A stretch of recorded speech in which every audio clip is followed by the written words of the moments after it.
The next episode of The Commercial Break starts now.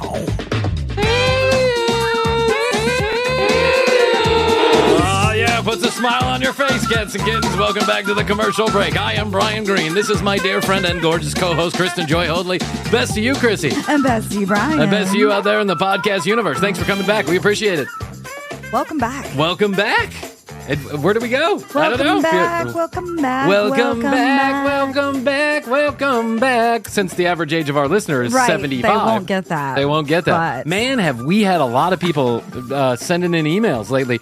And you got this started, and I kind of blame you. You know, you had this what would Frankie do sticker idea.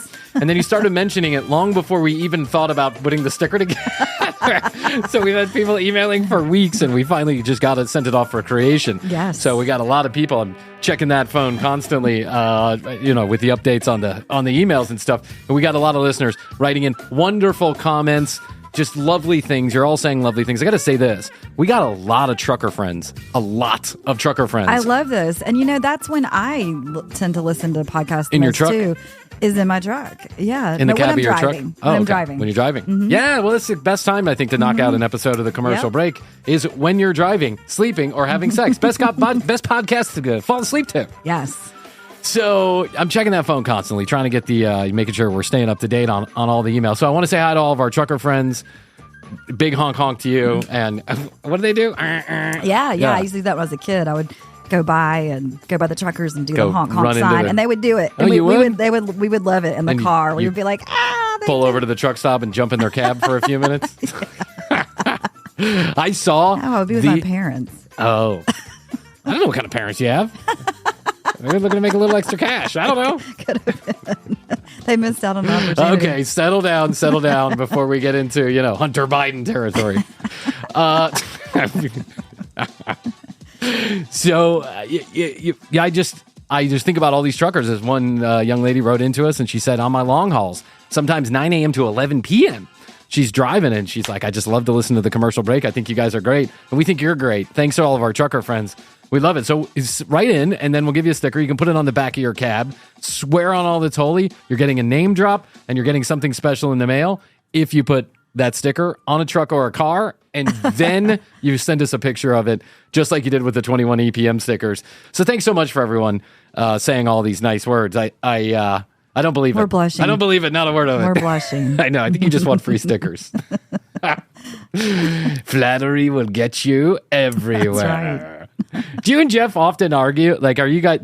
I'm checking my phone constantly for the emails. Do you and Jeff have little disagreements about the phone? Yes. Yeah. We just had this the other day.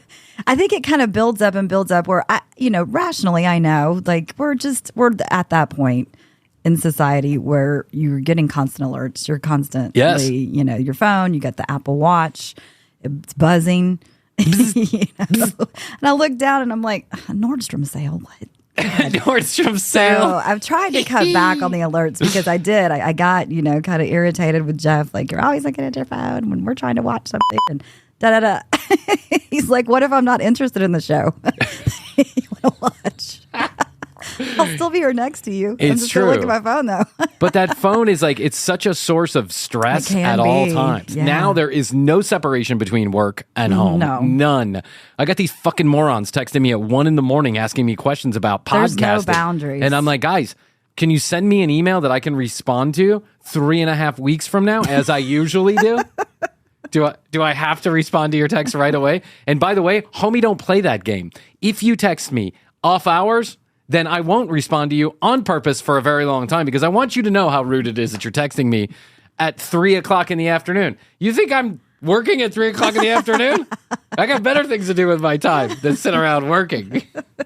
I got kids to take care of. But there are these little, these little subversive disagreements that go on over the attention the phone is paid over the person in front of you. And I understand the source of stress, and I'm not immune to it either. Astrid and I not often, but sometimes we get in these little, disagreements about whose phone's doing what at what time. Yeah. And then that phone is housing every bit of your world.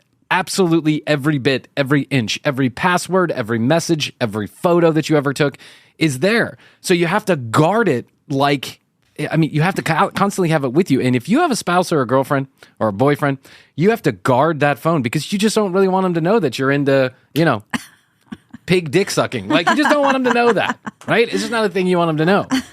But because of the nature of our relationships with these phones, I think that it's very reasonable to expect or it's very reasonable to understand why some spouses or significant others, or all of us at some time, we get jealous of the phone. Yes. It's jealous. We did not have to compete with this when I was starting off in my love life relationships at the tender age of 10 years old. No. Like, you didn't have to do any of this because literally I had to go home up the stairs and turn on an answering machine to get a message from 6 hours ago that's no longer relevant. There was no urgency whatsoever to that phone. Now it's constant. Well, even with the flip phones, when those came out, I mean, it wasn't connected to the web. And now the very first phone that I had was a Cisco. Remember the Cisco, the company who made phones for a while? Okay, kind of. Was it Cisco, or is that the people who sell bread? Yeah. Cisco Food Systems. I think that's Singular Wireless. Singular Wireless is what it was. Big Will the Champ works for Cisco. Oh, he does? Yeah. Does he really? Yes. Hey, Big. I do remember him saying that. Uh-huh. Yeah, he actually said he liked the job a lot.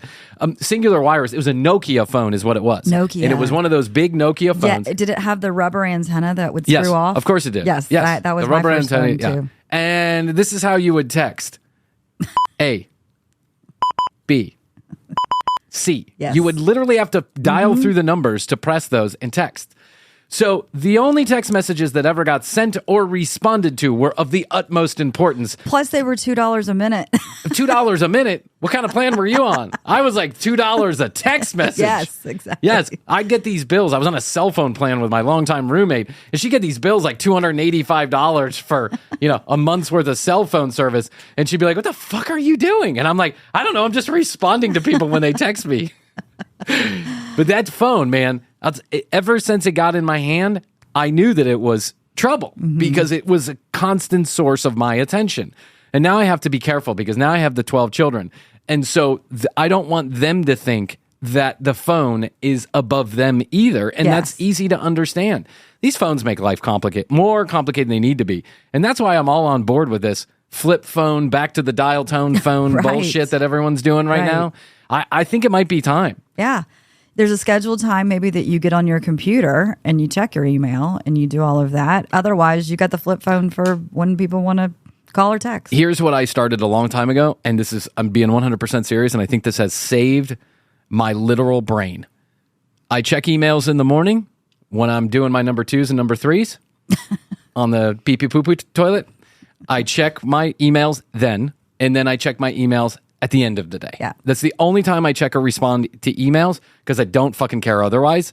And it's just not that important. What podcast emergency could possibly be putting anybody's life in danger? Do you know what I'm saying? Yes. Like, why do I need to respond to the email that quickly? I really don't. And by by managing my time and giving myself 20 minutes to respond to emails in the morning and 20 minutes to respond to the emails at night, I literally have saved my brain. And how much time do you give to TLC? 7 to 12 hours a day. That's what I was looking for.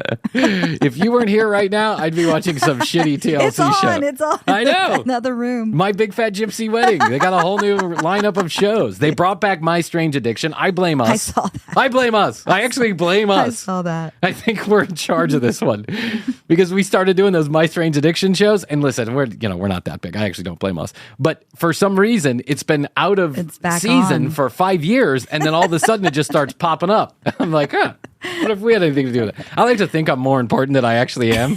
Don't you know who I think I am? Don't you know who I think I might be? Don't you know who I think you think I am? Don't you know who I imagine you think I might be? What you think of me is none of my business. There was one time, I swear to God, the show first started. We did a show called Shamalama Ding Dong. Oh, yeah. Remember Shamalama Ding Dong? The famous Ding Dong. The guy, what's his name? Kenny was going to blow the coronavirus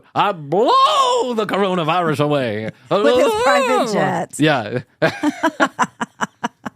He had his private jet. He was blowing tornadoes and coronavirus away. You remember Kenny Copeland. It was famous. It was all around the world. So we're like 3 weeks into the podcast. We've done an episode called Shamalama Ding Dong. I'm listening to Howard Stern a couple weeks later. You may remember this, me mentioning this. I'm listening to Howard Stern a couple weeks later. Howard's cuts the same clips going off on the same rant. I say, in our version of breaking down the clip, there's a guy behind Kenny. He's like his hype man, his fluffer. He's whacking him off in the back, getting him ready for, Christ, whatever. Cox for Christ, that whole 9 yards. So he comes out, and the guy in the back, his only responsibility is to talk in tongues and affirm that whatever Kenny's saying. So when Kenny goes, "I blow the coronavirus away," the guy in the back is like, it's amen, praise Jesus, brother. The whole 9 yards. What it sounded like to me, what the guy said in the background at one point was, "Shamalama Ding Dong." Yes. Which is the name of a song from the movie Animal House, right? You are my shamalama ding dong, my doo-wop, doo-wop. Whoever sang that song. So Stern goes, sounds like a guy in the background, shamalama ding dong, is what he says. Mm-hmm. In my pea brain, in the back of my pea brain, even though at the time we only had 7 listeners. Yeah, we did. One of them was Howard Stern. Right. That's how selfish every human being is. We all think the world's revolving around our own little pea brain. I know. For like a hot minute, I go, "Did you hear that, Astrid? Rewind that. Did you hear that?" And she's like, "Yeah, I did." And I go, "That's what we named the show. That's the exact same thing I said. Do you think?" And she's like, she looks at me and she goes, "Are you fucking crazy? Yeah. Do you realize how few listeners you have on this show? And that most of them are me downloading at night to make you feel better?" Right. And me. And you. At the time. We all had 12 different podcast players that we were downloading on every podcast player. Follow us. So, you know how it goes. So there's, what was I saying? The Shamalama Ding Dong. The Shamalama Ding Dong. Mm-hmm. So, yeah, I'm sharing that I think this My Strange Addiction came back because we ended up doing My Strange Addiction breakdown videos. Let's just think that. Yeah, let's just think that. Mm-hmm. We'll go with it. Chrissy, have you read about this guy who turned into a dog? No. You didn't read about this dude? No. All right. Morgan, I'm going to ask you to put up a video of this guy. This guy in New York really wants to be a dog. There are people called otherkin, I think is what they're called. Have you heard of this otherkin thing? No. Okay. It's a group of people who identify not as with a certain sexual proclivity or gender or no gender. It's people who identify as otherkin, like a dog or a cat or a flamingo. With an animal? Or a mouse. Yes, like an animal. They identify as an animal. And I'm talking about Furbies. I'm talking furries. Furbies. Wasn't that a little toy? Furbies. Yeah. Take care of me. Is that the little thing that I think so. Shit every 15 minutes and you have to clean it up with your little, what was that thing everyone's carrying around for a while? A Furby? Anyway, these are people who actually believe that they are actual animals. And that's how they act. Their behavior reflects how they think, what they're thinking. We did the one episode with the woman that wanted to be a cat. Yes. I think that was a purely sexual thing, if I'm being honest. Yeah. I think she was just trying to keep her older boyfriend's attention, but keep him away from his phone. I'd put down the phone if you showed up naked on my table, pawing at my cock. Yeah, sure. Meow, meow. Hey, can we cut with the meowing and get to the licking and sucking? Yeah. Pretend my cock is a jar of milk. Meow, meow. So this otherkin, these folks, they would really like to be this animal, whatever animal they want to inhabit. So this guy spends $14,000 to get a real life collie suit made, like Lassie. Imagine he looks like Lassie. Oh, collie, the breed of dog. The breed of dog. Got it. Okay. And then it's like kind of robotic. So his little, so they roll him out to a park on like a. Is this? How much money and time do these people have? Because are they going to the Hamptons? Yes. They're in the I think he's been to the ketamine parties one too many times. I'm sorry. I'm just laughing at them rolling this dog-like creature out, knowing that there's an actual human being there in July of 2023 when it's probably 107 degrees outside. He's in a full-fledged collie outfit. So they roll him out on this pallet, like a little a dolly. They roll him out on the dolly. They put him in the middle of Central Park, and then they let him go. And he just kind of weirdly stumbles around. but you can tell it's some kind of electronics in the leg because it's actually moving him in some very robotic way. And then other dogs are coming up, sniffing him, and then barking at him like, no. No. You're not a doggy, roar, roar. I can smell your man penis. Roar, roar. Yes. The dogs even know that it's a bunch of horse shit. People thought it was like a art installation. You know how sometimes they do those Oh my God. crazy art stuff? I don't know. I can't get into it. Go look at the dog. Show a video of the dog, Morgan, because I think people will be interested to know this. How much money this guy spent. He's obviously lives in the Hamptons, and he's just having some fun out in Central Park trying to track dogs. Did he also go to Burning Man? I could see this at Burning Man. You know that he shows up at Burning Man. Yes. You know they're probably inviting him to Burning Man to show exactly. up. Because if you can handle the 107-degree temperatures in New York City in July, when is Burning Man? February or something? When it comes up in February in the middle of the desert, you can do that. That Burning Man to me looks like a wild-ass party. Plus, that's great for those dust storms. Yeah. You know, you see those pictures? Yeah, I do. I see those pictures. I see my friends out there. Yeah. I see some friends out there hanging out full of dust with goggles on, topless. Nipples full of sand. And coming out of the orgy tent. Yeah, coming out of the orgy tent, looking all sexy, high on some kind of liquid mushroom. I mean, I see the whole scene that's going on over there, and I think to myself, I could really get into that scene. Like, I could fit into that scene, I think. I think I would do just great over there. But then I think about spending $10,000 to $15,000 just to get there, and another $10,000 to $15,000 for costumes, and then I have to endure the actual heat and freezing temperatures at night, along with the dust storms. It just doesn't seem like fun at the end of the day. No. I can't even be in an Airbnb without HBO Max for more than an hour. Right. I mean, what am I going to do at Burning Man? But it's Burning Man, so of course they have high-speed internet there. Of course. Yeah. Verizon probably put a tower there on purpose. Some of the richest people in the world fly in on their private jets and make these huge art installations. Now, I think any way you want to express yourself, express yourself. What I don't get, what I cannot understand for the life of me, what's just not my vibe, it's not my scene, it's not my thing. On Instagram, there's this post that's going around. I've seen it 4 or 5 times already of a guy who's got buckets of sand lined up to the ceiling. Red buckets of sand lined up to the ceiling, right? So let's call it 15 buckets of sand. Are we talking about in Burning Man? No, this isn't in one of those art installation things. Oh, okay. Like I don't know what you call it, live art or performative art, or I'm not sure. Experiential art. Yep. So the guy's standing there with these 15 buckets. Video starts, and there's a string attached to the very top bucket, right? And there is a crowd, hundreds of people around him in some fancy performative art museum somewhere I don't get to invited. And and he slowly... The guy that's a dog is invited. The guy that's a dog is probably the same guy that did this art installation. He pulls the string slowly, and as he pulls it, the buckets start to curve and then fall on the ground. And when they do, it is amazing because everybody in the room... Yay! Yay! And I'm thinking to myself, who's the poor fucking janitor who's got to clean up all the goddamn sand that just fell on the floor? That's my first thought. Yes. You made a mess. You're like a 3-year-old. Pee pee poo poo. You're like little Dante baby. Little Satan baby over there. Who's gonna clean up my fucking mess? This is the pee pee poo poo. Who's gonna clean up my sand? I just made a big mess. It's performative art. I just wiped shit all over blue. Performative art. I cannot for the life of me understand how that's art, but it is. Was it meant? It probably was meant to represent, like, the sands of time. The sands of time. Falling through. The withering sand. Falling through our hands. Slipping through our fingers. That's right, Chrissy. Sand-fed sand slipping through our fingers. I only used organic sand here. There is no... Grass-fed sand. Sand-fed sand, if you will. Organic, from the sea, naturally made.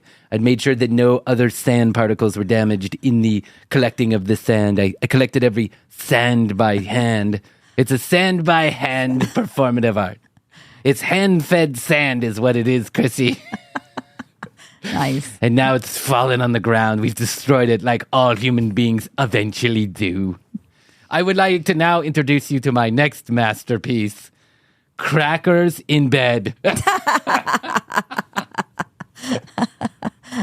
It just I can drives me relate to that crazy. one. Yeah. Oh, you eat crackers in my bed. You aren't being. No, That's automatic crackers disqualification. Are dangerous. Yeah, crackers are Any dangerous. food in bed is dangerous. I know. Here's what I used to I do. like to do breakfast in bed, though. We call it a bed picnic here at the house, is what we call it. And on occasion, mainly at hotels, we'll take a big towel, we'll throw Not it on on there. your own bed. No, not on my own bed. I don't want crumbs. I'm so OCD about that You stuff. are. I can't think. Put your feet on my bed with your shoes on, or even dirty socks, or even if I think they could be dirty socks, or food. You get it anywhere near my room. I'm like, hey, settle down. Someone's got to sleep there. It's true. Yes. And there is nothing worse than like having the little crumb, sliding around on your butt or your back. Nothing or worse. Like, Nothing worse is when you get down, you tuck your feet in your nice cozy covers. It's a nice chilly night outside, and you tuck your feet in. You got the air conditioning cranked to 61 degrees so that the entire household is going to be frozen by the morning. So you make sure your selfish needs are taken care of. You tuck yourself into bed, and then you feel that thing on your foot, and you're like, what the fuck is that? And then you look, and it's like a Cheerio. Yep. Who the fuck is eating Cheerios in my bed? Who's doing that? Oftentimes, I just then push the children out of the bed. onto the floor. That's your punishment. There's performative art for you. I throw my children on the floor. I hate it. I hate it when there are crumbs in the bed. But I'm okay with the bed picnic every once in a while. Yes. But I have to manage that bed picnic very efficiently. I want everyone sitting right on the towel. Don't lean over. Don't turn your head. Nope. No, don't touch the remote control. What are you, crazy? You got oil all over your hands. Should see the way I hose my children down after they eat. I'm like, okay, come here. Let me hose you down. Let me wipe every crevice in your body because I know you're eventually going to get that on my couch. Drives me crazy. Well, that's not a bad idea at the age your kids are at, though. Yeah, I mean, what else are you You supposed have to to. do? If you let these kids run ripshod over you, you got to be a man of authority and action. That's what I say. Which is why the fucking lunatics are running the asylum around here. That's why you come hide in the studio. I know. That's why I come hide in the studio. You're still right about this. I hide in the studio here. I hide at night. My children are eating in the bed. I just don't know about it. I walked in the other day and they're Daddy's not here. they're on the couch eating some crackers or something. And I'm like, wait, hey. Who told you could eat crackers on the couch? Mommy. Hey, but we're not allowed to eat crackers on the couch. But Mommy said while Daddy's not looking, it's okay. Oh, really? Okay, I'll get with your mother. Astrid, don't say a word. Okay, babe. I'll be in the studio. I'll be in the studio. Love you. Hate you. Asshole. He pops out of the studio for 1 minute and I tries know. to tell these kids what to do. I just pop out and I start acting like a dad all of a sudden. Hey, let's stop running around. No! Okay, I'll be in the studio. Can you change the diaper? Can't hear you, hon. Got the headphones on. Real important episode of the commercial break coming up. I gotta make sure it, I don't know, I gotta do something. I gotta render it. That's what I blame it on all the time. Rendering. Why are you in the studio for hours at a time? I'm rendering. Rendering what? The thing, I got to render. There's a lot of rendering that goes on. I don't believe you. You shouldn't. But I'll be on my phone if you need me. Right.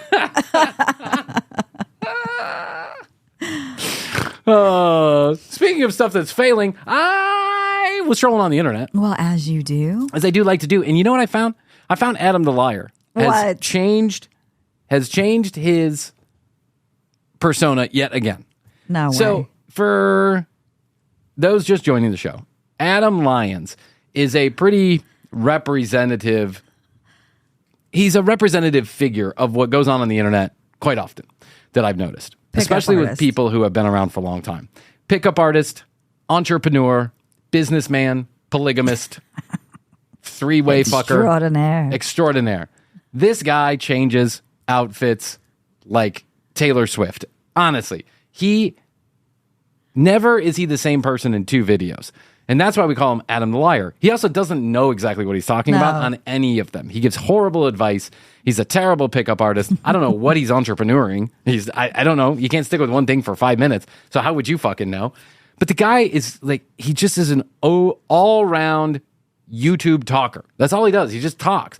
Sounds like a professional, gets hundreds of thousands of views, and I can only assume is making a lot of money on YouTube. And who's listening to this guy? I don't fucking know. You know who's listening to him? Brian Green. That's listening to him. Wait, he's the one that has the accent, Right. He's a British guy. Yeah. He's not the one that lives in Brazil. That is John Anthony Lifestyle. John Anthony Lifestyle. Who, I have to say this. I know you're going to probably flip your fucking head right now. So I'm watching Adam the Liar and I'm watching John Anthony videos. John Anthony does yet another breakdown video of Adam Lyons. And Adam shows up on He's so jealous. I know he is. He can't stand it that Adam is out there doing stuff that I think John really wants to be doing, like showing up on some podcast that is apparently very popular. I'm not going to give the name because I've never heard of him. And based on the content that I saw of the show, I wouldn't be interested in listening to them. But apparently they do get quite a few listeners. He was unlike the commercial break. Yeah, he was on that one show that we love, ITV. He was on ITV morning show because he became a polygamist and he had 2 girlfriends, one of which was pregnant. But I digress. So John is doing this breakdown video of Adam at this other podcast with a couple of other pickup artists. And he's breaking down what all of these people are saying. And I found myself like 5 minutes into this video completely agreeing with John Anthony. Yeah. Completely agreeing with him. Like, not even a little bit agreeing with him, all the way agreeing with him. It's like John Anthony is so tone deaf, he doesn't understand that if he was in the same room, he'd be saying the same things. Right. But when he's critiquing, I guess it takes one to know one kind of thing. When he's critiquing them, I agree with him because it's pretty on the nose. I do he too. Gets it. Yeah, no, we did that before where he was critiquing Adam. And yeah, we were agreeing with him half the time. But at the same time, John Anthony is giving horrible advice as well. John Anthony is giving the exact same fucking advice in a different way. He's giving the exact same advice. He's isolating women at concerts. And kidnapping them. Yeah, using isolating them. He's kidnapping them. His Brazilian hot... Brazil. He just calls Brazil. He just calls Brazil. Yeah, to get to He's using her as bait. lure them in. That's right. He is the ultimate asshat. Yeah. But when he's critiquing other asshats, he's really good. On. Yeah, he's kind of good at critiquing asshats. He's kind of good at identifying the bullshit because he knows it, because he does it on a daily basis with other people. So anyway, Adam the Liar is back, and now he's going to share with us why 500,000 businesses fail every single year. That number sounds completely made up to me, but I make up numbers all the time, so I'm going to roll with it just for a minute. I don't want to throw stones in a glass house here. All right. So without further ado, let's take a listen to what Adam has to say about businesses and why they fail. I'll read what's on the screen right now. Why 500 businesses... 500K. Businesses correct? Yeah, you did. Okay. Why 500K businesses collapse every year and how not to be one of them. Feet, Adam Lyons. Feet. And then he's got the little settings. Yeah, he's got the settings graphic because what? People go crazy with those graphics and I don't understand it, but I'm also guilty of this. You'll know the difference between a Morgan edited YouTube video and a Brian edited YouTube video. Brian uses multicolored transitions every single time he has to put something in there and these weird graphics. Morgan actually edits the video. All right, let's listen to what Adam has to say. My name's Adam Lyons. I'm a coach for Scalable with Ryan Dice and a coach for Roland Frazier with the Epic Coach. Adam Lyons, founder and CEO of Global Corporate Holdings. I'm here. You know, Global Corporate Holdings. Corporate Investment Holdings Commercial Real Estate Business LLC. How can I help you?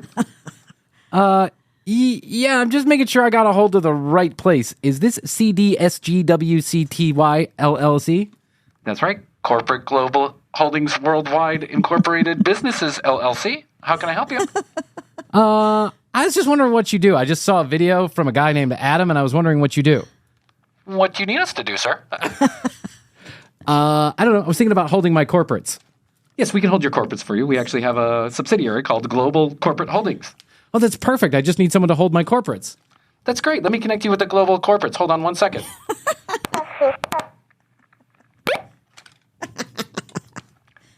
Global Corporate Holdings, how can I help you? Are you the same lady that I just talked to? Yes, but I'm also the CEO of Global Corporate Holdings. How can I help you? This lady. This guy. Wait, this dude. And I also would like to break down what his T-shirt says. I have come here to chew bubble gum, and something kick ass. And kick ass. Yeah. What does that's that what mean? a CEO wears. Mark Zuckerberg wears that. I guarantee it. program on how to buy businesses for $0 out of pocket. And I'm here today at Digital Marketer to talk to you about the reason for over 500,000 businesses. I am a digital marketer. You need many search engine optimizations and some pay-per-clicks. You too can be a digital You too can be a digital marketer. Make thousands of dollars a day for no work whatsoever. And I can tell you how to get started today for $0 if you pay me $1,999 a month for 3 years. I'm just laughing because we come from the digital We marketing do. world. That's right. Hi, do you need any SEOs today? I've got lots of SEOs. Oh, back in the gold rush days when you could actually do SEOs. Yes. Now it's all chatty GPT or whatever the fuck. Collapse every single year in America alone, and something you can do to stop that happening to you. Because while you might be interested in marketing and learning how to use that to grow the company, have you really thought about where the budget is going to come from to pay for all the ads and marketing that you need? I'm going to steal it from your grandmother. Can I say something about, I'm looking at Adam right now, and can I say something about men's beards? Yes. Okay, you're either a neck beard guy or you're not a neck beard guy. It's just one of those things. But when you're a neck beard guy, don't you usually have some like fluff? It's not a 5 o'clock shadow, and then you bring the neck beard down halfway around your neck. I agree. Do you see this, what I'm talking about? Mm-hmm. Why would you shave only half of your neck? He has it going into a V. Yeah, he has it going into a V down under his neck. V. You have to see this. It's the weirdest thing. I've never seen it. Look at my beard. I shave it up high and tight so it fits my jawline. Mm-hmm. Now, Adam may not have a jawline. I don't know. But that's weird to just shave it halfway like that. In a V. Yeah. Harrys.com/TCB. Go there. You're going to get a great discount on razors. Not only why a lot of these businesses fail, but how you can structure your business to stop this It happening. literally makes his face look like it's running down his neck. Looks like a broken egg yolk. His whole face looks like a broken egg yolk. To you. Now, there are many cool, fun things that you may want to learn when it comes to running your business, like how to generate more leads, how to make more sales, what's the best web flow or the best user experience for me to... Web flow? I'm here to teach you web flow.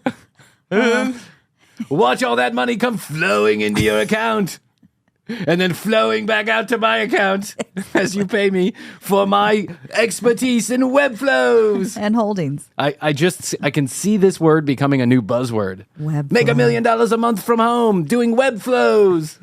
Web flow. Web flow. That's Google, exciting. click link. I've been doing it for a long time. I can guarantee you. I don't have a lot of confidence that I'm like really good at anything. I think I'm mediocre at a lot of things. But I'll tell you what I am really good at. It's finding stuff on the internet. That's what I'm really good at. I know how to fucking Google because I've been doing it since Google came on board. What the fuck is a web flow? How do you do that? Who's flowing into the web? What are you talking about? develop for my website. However, I can promise you that if you don't do this, almost everything else is going to lead to stress, struggling to pay bills every single month, and not having a realistic plan. I should have, if only I'd listened to Adam. My business is failing now. If only you'd listen to web flows! The commercial break would be making money right now! I'm sorry, I didn't think about web flows. Adam told you about it. I know, but I thought he was full of shit. No! Adam had the keys to the kingdom all along. Look how successful he is. He literally can change jobs every 3 days. That sounds like me 10 years ago. He's the CEO of Corporate Webflow Holdings Incorporated, LLC.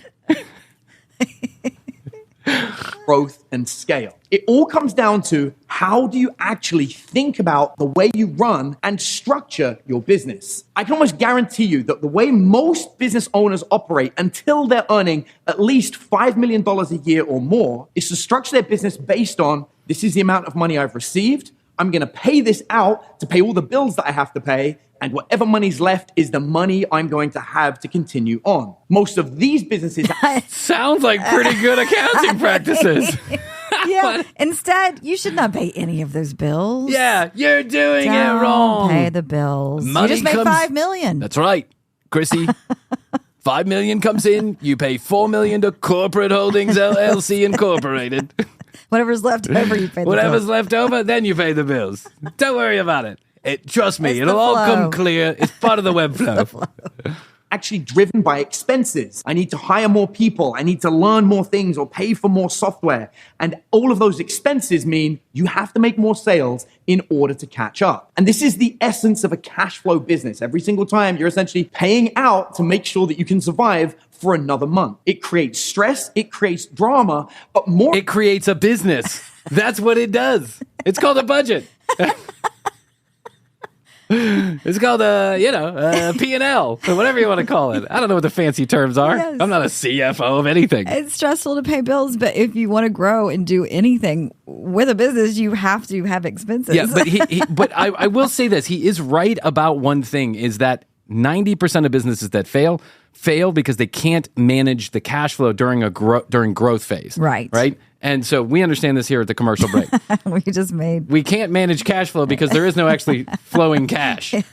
So therefore we can't manage the growth phase because there actually is no growth either. So there's no growth and there's no flow. Morgan and Christina, just hang on. Hang on. Hang tight. Swear to God. Just go with it. Another Baskin Robbins gift card coming your way. But use them quick. They expire in a couple of days. Importantly, you're not actually structured in a way to be able to bring on investors. You're not structured in a way to be able to have healthy partnerships. And you're definitely not structured in a way to be able to sell and get the maximum value for your company at some point in the future if that's what you wanted to do. So I'm going to break this down for you, and I'm going to talk about how to structure your company for growth. I made this cool little pie chart here that shows you what I made this complete pie chart here that I'm completely out of my brain. He's got a hand-drawn pie chart on a whiteboard. It says, staff, 16.67. What? Cost, 16.67. Profit, 16.67. Then split this Then split that. with who? Spend 50% of your money on marketing. Yeah, with Adam. With Adam. That's right. Of course, you got to learn web flows. If you don't have web flows, what are you going to do? Without web flows, you're dead in the water. So I need 50% of your revenue to make web flows. Yeah. I'm all about this. I think you got to market your business. I really do. I believe in it. 50% seems like a little 50 high. I think 25 to 30% is like at the top end of what most businesses would spend. Yeah. I think 25% is 20 to 25% is a healthy budget, and that's what most. Having been around this earth for a couple days, 20 to 25% is usually what most businesses spend on marketing, especially if you're selling something, right? Everybody's selling something. Yes. So, but 50%. 50 is a lot. How are you going to make any profit whatsoever? Well, you've got to give it to Adam. That's true. It's gonna help you. 16.7%. You're going into a tax shelter with the corporate. Oh yeah, Corporate Holdings Incorporated LLC. You're evading taxes. Yeah, so that's how you can afford Who it. isn't? one way of doing it. Now, the percentages that I've broken down here are not the percentages that I'm going to say you have to do, but these are a very, very good, vague battle plan that you can use to base your percentages on. That's what we need, a vague battle plan. I don't want vague. It's Harry Truman. It's Harry Truman, General, and we're going to get this Battle of the Bulge. Now, what you got in store? I got a very vague battle plan and a relatively good understanding of what might be happening. How does that make you feel? Like a shithead. Don't worry. I almost think I know what I'm doing. It's vague, though. That's right. But it's vague. It's not come quite into picture. I got this lady, Teresa Caputo, coming in to tell us what the real battle plan is. First thing I do when I work with a company is I get them to look at the amount of gross revenue coming in, and I recommend that they put between 45% or 50% aside for ads and marketing. Almost every... Well, no wonder you're going to fail. Right. You cannot put 50% of your gross revenue. What? Depending on how you're structured, taxes are going to be 26% of your gross revenue. You mean net revenue or gross revenue? What are you talking about? He said gross. I know. Successful company will have about 50% put aside in order to help grow the company. Think about it. If for every $100 you receive, you spend $50 to gain 2 more sales of $100, now you've got $200 and so on and so forth. It essentially just continues to build and build and build and grow. It's magical math. It doesn't. Is that how it works, Adam? You build an ROI model. You find out what a lifetime value of a customer is concerned. What's the price Yes, that's per sale? What's this, that? Per sale. And then you know what you do? You take that number. Let's say it's $20 is the lifetime value of a customer, and that's what I need. And that's what I need to get less than that to make money, right? Obviously, if I'm spending $20 or if I get $20 from a customer, I need to spend less than $20 to make money on that customer. So that's actually how you start building your ROI program, not just randomly throwing numbers at a wall and hoping it sticks. Let's say you get 100 customers in the door, and each of those customers spends $1. Now you've got $10,000. It's magical math. You just go to your calculator and you go times 10. It's amazing. It's a Webflow. Now let's put a Webflow calendar on your website. I'll charge you $20 for it. And that is almost always the key to having a successful business. But most companies never put enough aside for ads and marketing. And by the way, if you're thinking that 50% just sounds... Well, now Adam's sounding like me trying to convince Astrid in the early days of the commercial break. If we spend $10,000 we don't have to get 10 new listeners we'll probably never stay around, we'll make $1 million. Too much? All you have to do is ask yourself, what is the retail markup that is seen in almost any brick and mortar store anywhere in the world? Or what are the most common types of affiliate split? Almost always, you're going to see that these numbers... Don't get me started on affiliate marketing. No. Between 45 and 55%, which is essentially that 50% that should be put aside for ads and marketing. That leaves me with 50% of my gross revenue to run the rest of the company. Ideally, I want to be breaking that into 3 further buckets, or 16.67% of the whole. I want 1/3. Sorry. I don't know how wrong this could be, but it couldn't possibly be any more wrong. And I am no business genius. Yeah, you're going to cut the whole thing, the whole pie in half. It's half that's going to marketing. Then you're going to do a tiny little sliver for staff. For staff, 16. Okay, let's just pretend that we have an actual business here at the commercial break that makes money. Yep. We get $100,000 every 10 years for what we do here at the commercial break. We take 50 of it and we put back in marketing. And now we have $16,000 to hire and keep our staff around. That includes ourselves. Do you see how this quickly becomes a losing proposition? How am I supposed to manage growth if there's no one here to grow the business? Exactly. This is so oversimplified and a dumb thing to think about. It's dumb. Okay, before you spend $9.99 a month on Adam Lyer's bullshit business course that he obviously doesn't know what he's talking about, call the commercial. Give us $5 for Patreon and I'll do a business course. To be for my staff costs. You too can lose lots of money like the commercial break. Take 79% of your gross revenue and literally set it on fire. That leaves you with 21% to do whatever you like with. Split that in half, use it for marketing. Split that in half, use it for your dog food. Split that in half, your electric bill. Split that in half, you're buying roses for your baby. And then you can hire a CFO that'll make you cream in your pants. Good CFOs these days cost around, I don't know, $3 a year. They'll whip you into shape. Don't worry about it. By the way, all math is in Venezuelan bolívares. Another third to be for my actual costs for things like software or any other technical things I might need, like a CRM or an email delivery software. Which costs money. Which real costs money. real money. It's not fucking $2. Roadcaster. I'm still paying off this Roadcaster. That's not going to fit in the 16.7% category. I guarantee you. Final third are my profits. Now, you may have heard of the concept of taking profits off of the gross of a business from a really good book called Profit First. But not only is this a general good practice to do, it's one of the only ways you should structure your business to ensure that you grow and succeed. Now, I can almost guarantee you, if you take 20% of your gross revenue and split those profits before you pay anything else, you are a dumb fucking dumb. Dumb.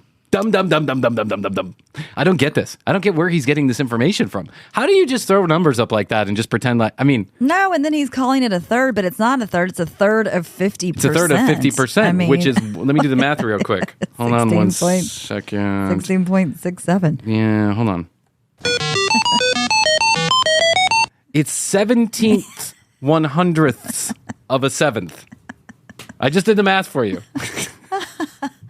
You're sitting here thinking, but this all sounds really, really good. But ultimately, if I do this, I'm not going to have enough capital to be able to run my business. Correct. 50% of every single penny that I've got aside for ads and marketing, what am I going to live on? And this here comes to the rub of why so many businesses do fail every single year. The reality is you're probably not earning enough to actually self-sustain. Which Oh, that's the key? You don't say. I hadn't thought about that. You mean I'm actually not making enough money? All you gotta do is build some additional web flows and you're gonna be a millionaire in no time. Make sure you take your first million right off the top into your pocket. That'll help you get over that growth hump. Dum-dum. What a dum-dum. Brings me to one of the biggest points that I'm always talking to business owners about, which is, have you covered your bread and butter? Now, bread and butter. No, I don't have money for bread and butter right now. I can't eat. I don't have any money left. I can't eat, neither can my employees. I'm using everything to spend money on marketing. On a business that sucks in the first place. Yeah. When I was younger, and it's probably one of the best things I've ever learned when it comes to running a business. Ultimately, you've got basic bills that you have to pay, or as my stepdad would say, there's the bread and butter that you need to put on the table every single day to make sure everything's okay. As long as your bread and butter is covered, then you're going to have enough money to do everything else that you want to do with anything beyond that. It makes sense. It does not make sense. What? You've got a successful business. Go buy a honey loaf of bread and some Irish butter. Put it on the table. You're a millionaire. I'm Adam the Liar. Why would I steer you wrong? I wouldn't, because I know everything. Oh, my God. All right, we'll get back to it, because there's lots more to cover. I'm already finding so much joy in this video.